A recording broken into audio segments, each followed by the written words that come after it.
J.K. Yadav Films present.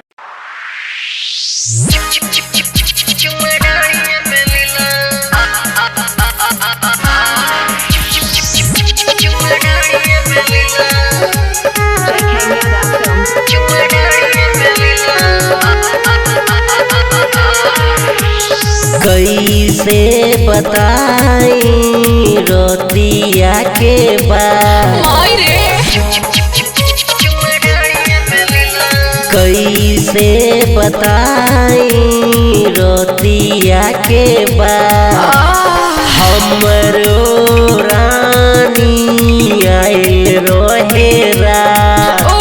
चीते सुता के पटे सुता के दर्द बड़ी दिला हमरा पलंग पे सुता के चुमड़ाई में लीला हमरा पलंग पे सुता के चुमड़ाई में लीला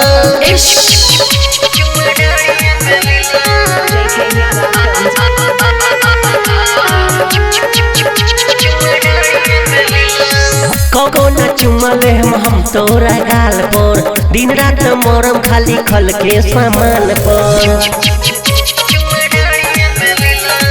कबो न चुमले हम तोरा गाल पर दिन रात मरम खाली खल के सामान पर केतना हमको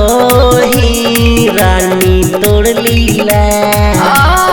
चढ़ली जवानी तोहर कदे हम ढीला धके तोहर बुफर दोनों रात भर दाबेला हम त पलंग पे सुता के चुमड़ाई में लीला हम त पलंग पे सुता के चुमड़ाई में लीला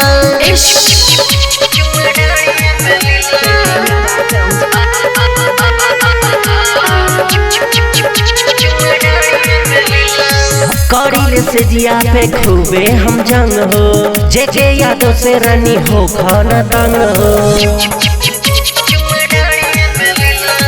कौड़ीले से जिया पे खूबे हम जंग हो जेके यादों से रानी हो खाना तंग हो हम ही तो हई लहंगा के पुजारी आवना रात भर गुफा में गुजारी पाजा में धके हम तो उठावा चुसीला हम तो पलंग पे सुता के चुमड़ाई में लीला हम तो पलंग पे सुता के चुमड़ाई में लीला